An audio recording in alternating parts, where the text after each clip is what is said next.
Hello दोस्तों, I hope you are doing well. I am Ravi. Welcome to my YouTube channel learning sessions with RV. आज के session में हम लोग discuss करने वाले हैं environment and HRM, human resource management. Human resource management के लिए एनवायरनमेंट स्टडी करना इतना इंपॉर्टेंट क्यों होता है, वो लोग आज हम डिस्कस करने वाले हैं इसके लेक्चर में। और उसके बाद हम लोग स्टडी करेंगे international human resource management, international HR management.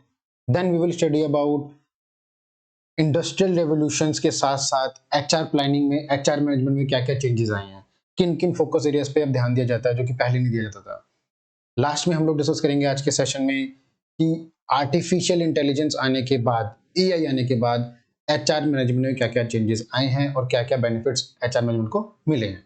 तो चलिए शुरू करते हैं आज का सेशन, एनवायरनमेंट एंड एचआरएम।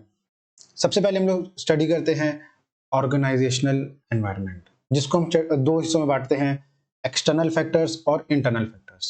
ठीक है, एक्सटर्नल फैक्टर्स वो रहते हैं जो कि ऑर्गेनाइजेशन के हाथ में नहीं होते, ठीक है, जो कि बाहर के फोर्सेस जिनको हम बोल सकते हैं, ठीक, कि जिनके दायरे में रहकर ऑर्गेनाइजेशन काम तो करना रहता है लेकिन ऑर्गेनाइजेशन के हाथ में नहीं होते वो फैक्टर्स।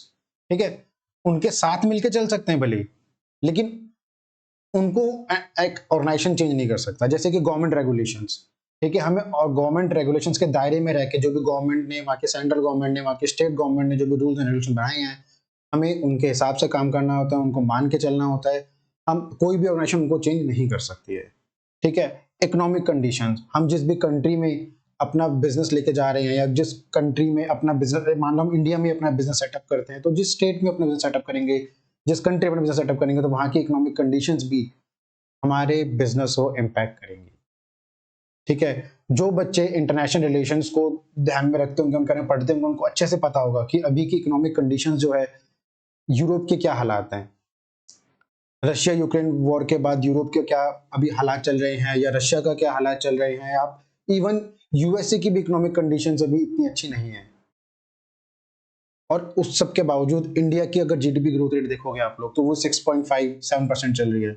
बाकी आप यूरोप की देखो तो 2%, 3%, इवन फ्रांस, जर्मनी, कुछ कंट्रीज की नेगेटिव भी जा रही है जीडीपी। ठीक है, तो इकोनॉमिक कंडीशन भी मैटर करती है कि आपकी फ्यूचर में कंपनी कितनी ग्रो करेगी। अगर इस कंट्री की इकोनॉमिक कंडीशन ही अच्छी नहीं होगी, तो आपकी कंपनी कितना भी अच्छा परफॉर्म करने की कोशिश कर ले, कुछ रिस्ट्रिक्शंस आ जाती है कंपनी के ऊपर। जब लोगों के पास पैसा ही नहीं होगा आपके प्रोडक्ट खरीदने के लिए, तो आप कैसे वहां ग्रो कर लोगे, भले आपका प्रोडक्ट कितना भी अच्छा हो। ठीक है, इकोनॉमी के अंदर इन्फ्लेशन बहुत ज्यादा हाई हो रखी है, इकोनॉमी के अंदर डिमांड ही नहीं है, आपका प्रोडक्ट अच्छा होने के बाद भी नहीं बिकेगा मार्केट में। ठीक, तो इकोनॉमिक कंडीशंस एक ऐसा फैक्टर है जो कि बहुत इंपॉर्टेंट रहता है किसी भी कंपनी को ग्रो करने के लिए, लेकिन वो कंपनी के हाथ में नहीं होता। ठीक है, अगला है टेक्नोलॉजिकल एडवांसमेंट। जिस तरीके से एनवायरनमेंट में टेक्नोलॉजिकल एडवांसमेंट होती है, कंपनीज को अपने एचआर को उसी तरह के एम्प्लॉयमेंट्स का स्टाफिंग करना नेसेसरी होता है। जैसे कि अगर हम लोग 20 साल 25 साल पहले जाएं, बैंक्स के अंदर कंप्यूटर्स ही नहीं थे, सब कुछ हैंड रिटन हुआ करता था। लेकिन आज के टाइम पे बेसिक नेसेसिटी है कि आपको कंप्यूटर चलाना आना चाहिए, आपको बैंक के सॉफ्टवेयर चलाना आना चाहिए, तभी आप बैंक में जॉब कर सकते हो।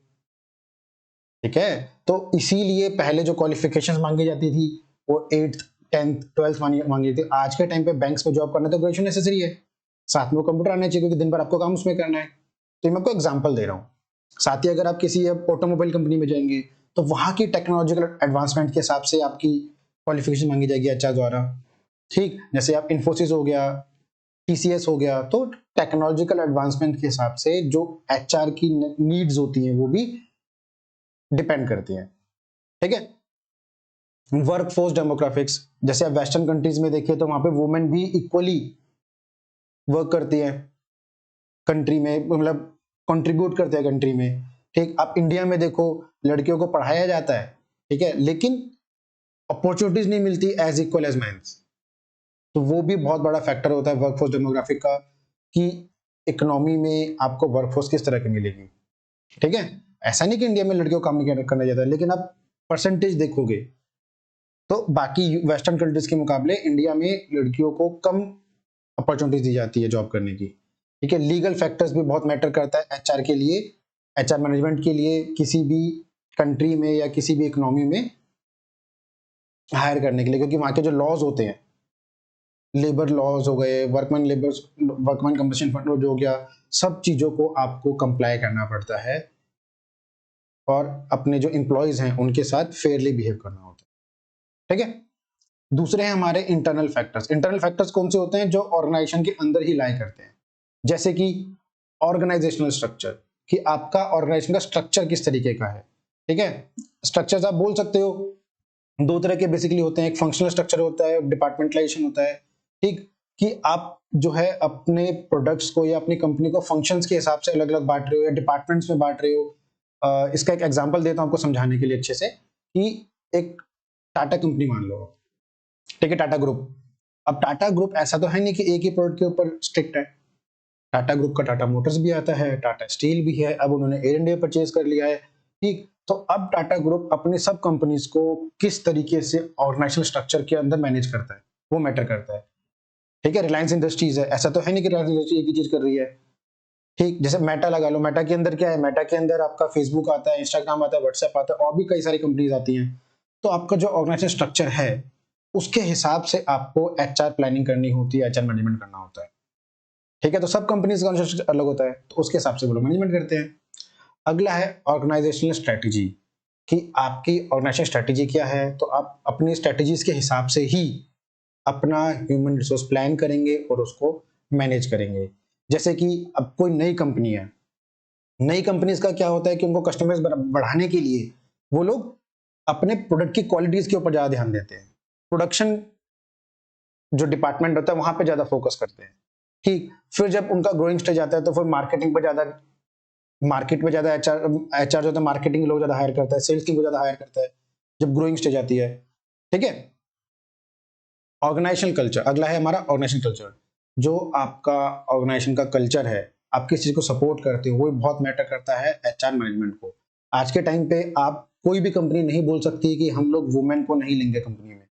ठीक है, इवन आज के टाइम पे तो इतना भी ओपन है कि बहुत सारी कंपनी, मैक्सिमम कंपनी, सभी कंपनीज ट्रांसजेंडर को भी अपने ऑर्गेनाइजेशन में रिक्रूट करते हैं उनको सपोर्ट करने के लिए, और अच्छी चीज है वो चीज। ठीक है, यूनियन आपकी कंपनी का कैसा है। ठीक है, आप कंपनीज के कंपनसेशन, आपके रूल्स कैसे हैं। कंपनसेशन का आप बहुत इंपॉर्टेंट चीज ये मान सकते हैं कि अगर आप अपने एम्प्लॉय को फेयर रेम्यूनरेशन नहीं दोगे, अच्छा कंपनसेशन नहीं दोगे, तो डेफिनेटली वो स्विच करेगा। अगर आप अपने एम्प्लॉय की इज्जत नहीं करोगे और कोई और कर रहा है, तो डेफिनेटली आपका एम्प्लॉय जो है वो छोड़ के दूसरी कंपनी में जाएगा। ठीक है, तो इन सब फैक्टर्स को ध्यान में रखना होता है ह्यूमन रिसोर्स मैनेजमेंट को। ये एनवायरनमेंट के जो फैक्टर्स हैं वो आपके ह्यूमन रिसोर्स मैनेजमेंट को इम्पैक्ट करते हैं।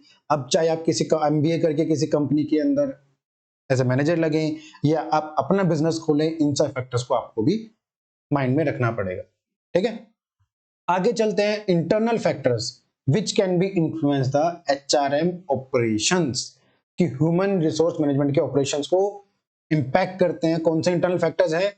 ऑर्गेनाइजेशन साइज, ऑर्गेनाइजेशन का साइज कितना बड़ा है। जैसे मैंने आपको लास्ट स्लाइड में भी एग्जांपल दिया था टाटा ग्रुप का, रिलायंस इंडस्ट्रीज का, मेटा का, फेसबुक का, तो वो चीज भी मैटर करती है कि जितनी बड़ी आपको ऑर्गेनाइजेशन होगी उतना बड़ा आपका एचआरएम डिपार्टमेंट होगा, एचआर डिपार्टमेंट उतना बड़ा रखना होगा आपको, और फिर उसको हैंडल करने के लिए उतने लोग चाहिए होंगे, और फिर उस हिसाब से आप स्टाफिंग करोगे, रिक्रूटमेंट करोगे, कंपनसेशन दोगे, स्टाफ्स को एनालाइज करोगे, उनका जो परफॉर्मेंस होता है एनालाइज करके उनको आगे इंक्रीमेंट देने होते हैं। तो जितनी बड़ी आपकी ऑर्गेनाइजेशन होगी तो एचआर डिपार्टमेंट का काम उतना बड़ा होगा। जितनी आपका लिमिटेड ऑर्गेनाइजेशन साइज होगा तो एचआर डिपार्टमेंट उसके हिसाब से काम करेगा कि आपको फ्यूचर में ग्रो करना है। ठीक है, अगला ऑर्गेनाइजेशन स्ट्रक्चर जो मैंने लास्ट टाइम बताया था आपको, फंक्शनल और डिपार्टमेंटलाइजेशन। तो आप डिपार्टमेंट से अपनी कंपनीज को बांटते हो या फंक्शन से बांटते हो, उसके हिसाब से आपका एचआर काम करता है। ठीक है, अगला है बिजनेस स्ट्रेटेजी। आपकी बिजनेस स्ट्रेटेजी क्या है कि आप अभी के टाइम पे अपना जो बिजनेस है उसको एक्सपेंड करने के लिए गुड क्वालिटी में आप कम प्राइस में चीजें बेचना चाहते हो। ठीक है, या फिर अभी आप अपनी मार्केटिंग और सेल्स टीम पे ज्यादा ध्यान देके आगे ग्रो करना चाहते हो, तो एचआर डिपार्टमेंट को मार्केटिंग और सेल्स के बंदे ज्यादा हायर करने पड़ेंगे। तो अभी आपकी मार्केटिंग स्ट्रेटेजी क्या है कि आप नए नए मार्केट में आपको 2-3 नए प्रोडक्ट निकालने हैं मार्केट में, तो आपको आर&डी पे ज्यादा खर्च करना पड़ेगा, रिसर्च डेवलपमेंट टीम को खर्च करना पड़ेगा। तो एचआर वाले नए आर&डी के लिए बंदों को हायर करेंगे। तो आपका जो बिजनेस स्ट्रेटेजी होगा उसके हिसाब से जो एचआर मैनेजमेंट होगा लोगों को हायर करेगा, उनको ट्रेन करेगा और आगे के लिए ग्रो करेंगे। ठीक है, आपका ऑर्गेनाइजेशन कल्चर कैसा है ये हम लास्ट टाइम डिस्कस कर चुके हैं। टॉप मैनेजमेंट और लीन मैनेजमेंट के बीच में रिलेशन कैसा होता है, पावर और पॉलिटिक्स भी आपका मैटर करता है एचआरएम ऑपरेशंस के अंदर। ठीक है, ये सब इंटरनल फैक्टर्स हैं जो कि किसके लिए काम किसमें इंपॉर्टेंट रहते हैं, एचआरएम ऑपरेशंस के अंदर। ठीक है, अगला है स्ट्रेटेजिक एचआरएम। ठीक, स्ट्रेटेजिक एचआरएम का मतलब बेसिकली क्या है कि अब कंपनीज के अंदर अलग अलग डिपार्टमेंट्स रहते हैं, प्रोडक्शन हो गया, मार्केटिंग हो गया, सेल्स हो गया, मार्केटिंग आप सेल्स के अंदर भी मान सकते हो। ठीक है, फाइनेंस हो गया, और एचआर को भी आप एक आज के टाइम पे बहुत इंपॉर्टेंट आपका डिपार्टमेंट होता है एचआर। तो उसके अंदर से हम स्ट्रेटेजिक एचआरएम निकाला है ताकि हम लोग अच्छे से आने वाले टाइम के लिए अपने ह्यूमन रिसोर्स को जो एक तो कंपनी में है उनको कैसे ग्रो कर सकते हैं, ताकि वो हमारे आने वाले जो फ्यूचर दिक्कतें हैं या फ्यूचर प्रोजेक्ट्स हैं उनमें कैसे उनको मैनेज करना है, उनको भी साथ में कैसे ग्रो करना है। दूसरा, हम जो नए प्रोजेक्ट लाने वाले हैं उसके लिए नया स्टाफ कहाँ से लाना है, कैसे लाना है, और किस तरह के स्टाफ को हम लोग हायर करेंगे और उनकी ट्रेनिंग डेवलपमेंट, तो सब चीजों के लिए हमने स्ट्रेटेजिक एचआरएम बनाए ताकि ह्यूमन रिसोर्स का जो डिपार्टमेंट है उसको भी हम लोग अच्छे से मैनेज करके चल सके, ताकि हमारी कंपनी अच्छे से ग्रो करे। ठीक है, उसका पहला पॉइंट है ऑर्गेनाइजेशनल आइडेंटिफिकेशन, कि हमारी ऑर्गेनाइजेशन चाहती क्या है, कि किस चीज सेक्टर में हम नए प्रोजेक्ट्स खोलना चाहते हैं, उसके लिए हमें ह्यूमन रिसोर्स चाहिए, या फिर जो एग्जिस्टिंग प्रोडक्ट्स हैं हम उनको ही ग्रो करना चाहते हैं, या हमने एग्जिस्टिंग प्रोडक्ट के लिए हमने प्रोडक्ट क्वालिटी और सब मार्केट में तो पेनिट्रेट कर लिया, अब हमें सेल्स के ऊपर ध्यान देना है, तो हमें सेल्स के बंदे हायर करने पड़ेंगे। ठीक है, अगर हमें कोई नए प्रोडक्ट लाने हैं तो उसके लिए आर&डी के बंदे हायर करने पड़ेंगे। तो ऑर्गेनाइजेशन के आइडेंटिफिकेशंस कि क्या है, किस लिए हम जो एचआरएम है उसकी स्ट्रेटेजीज उसके लिए बनाते हैं कि आने वाले ह्यूमन रिसोर्स में हमें कहाँ जरूरत है, सेल्स टीम चाहिए, आर&डी टीम चाहिए, प्रोडक्शन टीम चाहिए, क्या चाहिए। ठीक है, तो उसके हिसाब से हम एनवायरनमेंट का एनालिसिस करते हैं। ठीक, उसी के हिसाब से हम फिर कुछ स्ट्रेटेजीज बनाते हैं और उनको फॉर्मुलेट करते हैं। देन कुछ स्ट्रेटेजी बनाई हमने 4-5 की, हमें नया प्रोडक्ट लाना चाहिए या एग्जिस्टिंग प्रोडक्ट को एनालाइज करके उसको ग्रो करना है। ठीक, तो वो स्ट्रेटेजीज बनाते हैं, उसके बाद हम जो सबसे अच्छी होती है उसको इंप्लीमेंट करते हैं, देन उसको इवेल्युएट करते हैं कि जो हमने सोचा था, जो हमारी एक्सपेक्टेशंस थी, हम लोग उसके हिसाब से कहां तक पहुंचे हैं। ठीक है, तो टाइम टू टाइम इवैल्यूएशन बहुत इंपॉर्टेंट होता है। अगर हम चीजों को इवेल्युएट नहीं करेंगे तो हमारा ऊपर का जो पूरा प्रोसेस है वो खराब है, किसी काम का नहीं है। अगर हमने टारगेट्स बना के सिर्फ छोड़ दिए और उनको इवेल्युएट नहीं किया सही टाइम आने पे, टाइम टू टाइम उनको इवेल्युएट नहीं किया, हमने देखा नहीं कि हमने जो टारगेट्स रखे थे वो कितना अचीव हुए हैं, किस तरीके से अचीव हो रहे हैं, नहीं हो रहे, क्या कमियां हैं, क्या खामियां, अगर उनको ठीक नहीं कर रहे हैं तो ये सब बेकार है। ठीक, तो ये जो इवेल्युएशन वाला प्रोसेस है बहुत इंपॉर्टेंट है। अगर हम ये नहीं करेंगे तो ऊपर का सारी मेहनत खराब हो जाएगी। ठीक है, तो चलते हैं अगले टॉपिक पे। अगला टॉपिक है हमारा इंटरनेशनल ह्यूमन रिसोर्स मैनेजमेंट।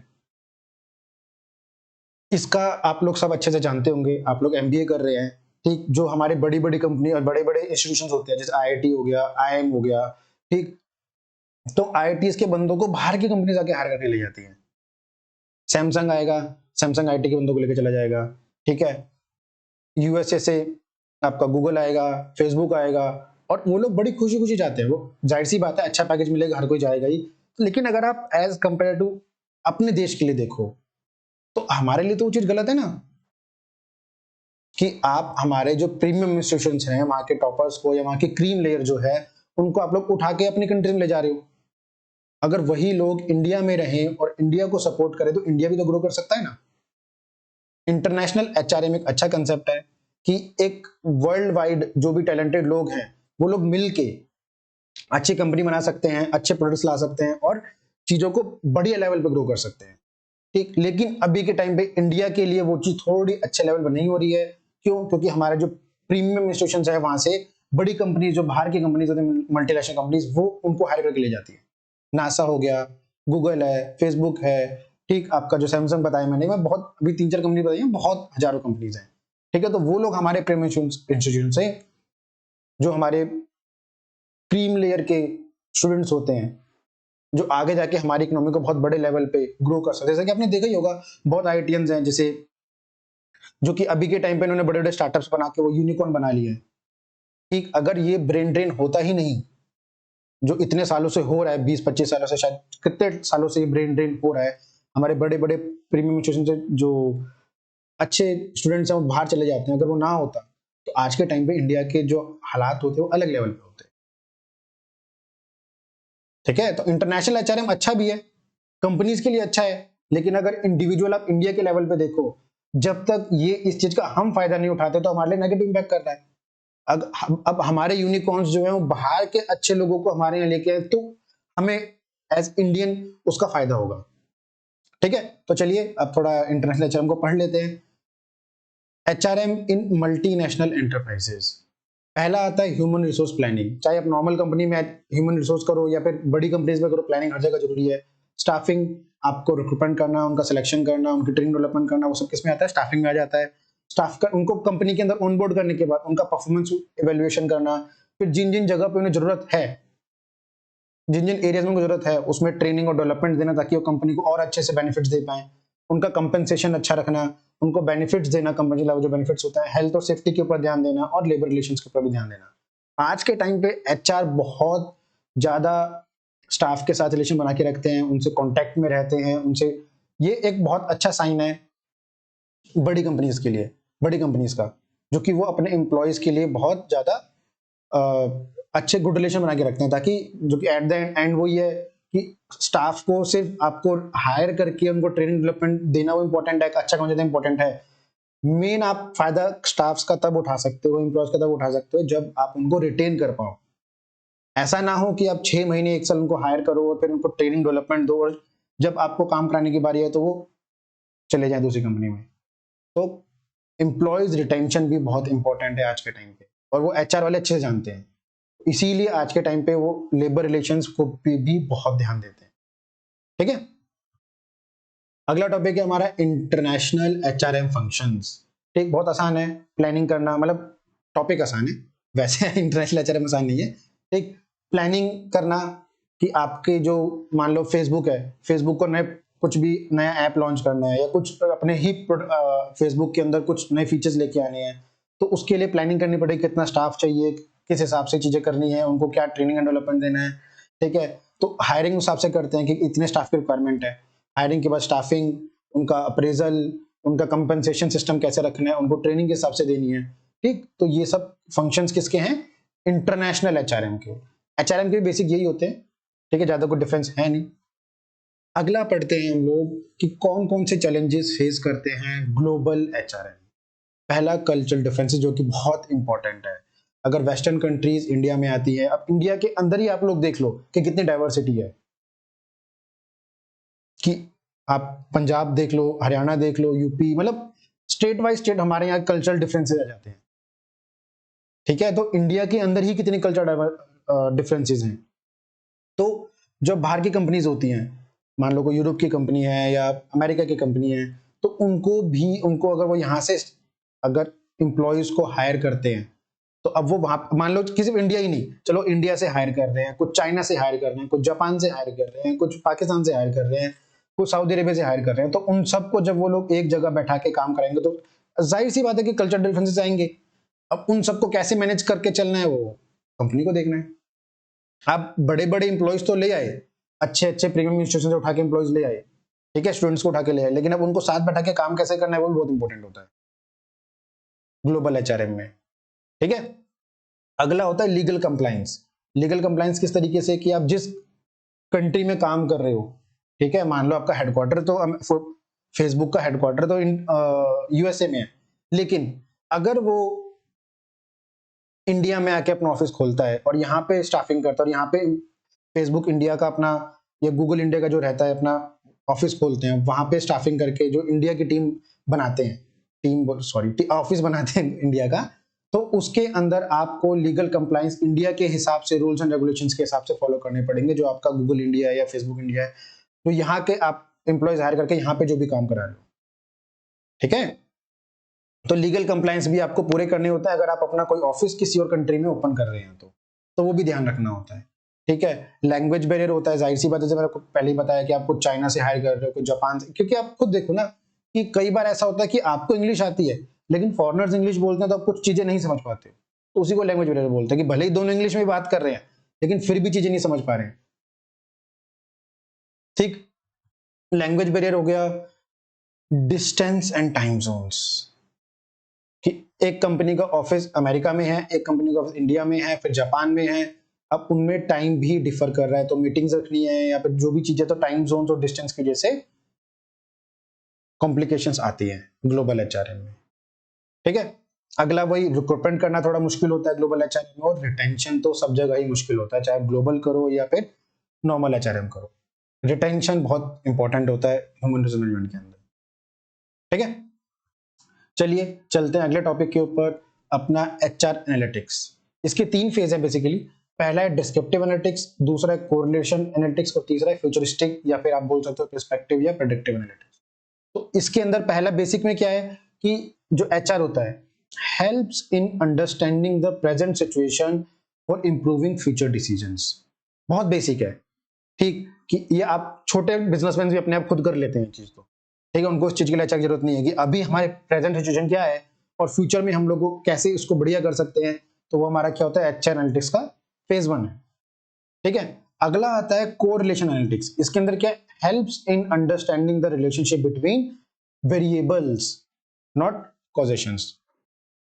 इसमें क्या है कि जो वेरिएबल्स होते हैं कि क्या क्या फैक्टर्स हैं जो आपके बिजनेस को इंपैक्ट कर सकते हो, जो आप फ्यूचर डिसीजंस लेने वाले हो इंप्रूव करने के लिए, उनमें क्या क्या वेरिएबल्स हैं जो आपको दिक्कतें दे सकते हैं।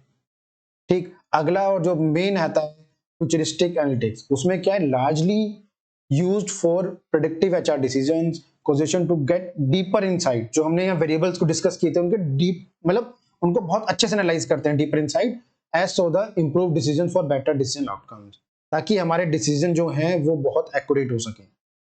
ठीक, इसके एग्जांपल्स मान लो कि अब टेस्ला को इंडिया में ऑफिस खोलना है, इंडस्ट्री खोलनी है, तो उसके लिए वो लोग फ्यूचरिस्टिक एनालिटिक्स का यूज करेंगे। वो लोग यहाँ डिस्क्रिप्टिव या कोरिलेशन नहीं लेंगे, क्योंकि वो हजारों करोड़ का बिजनेस लेके आएंगे, उनको बड़ी फैक्ट्रीज लगानी है या बहुत बड़ा सेटअप करेंगे, तो उसके लिए उनको पूरा प्रॉपर एचआर एनालिटिक्स लगाना पड़ेगा कि कितना हम लोग यहाँ इन्वेस्ट करेंगे, किस हिसाब से हमें 10 साल 15 साल 20 साल में उसका रिटर्न मिलेगा, तो वो बड़े लेवल पे चीजें चलती हैं।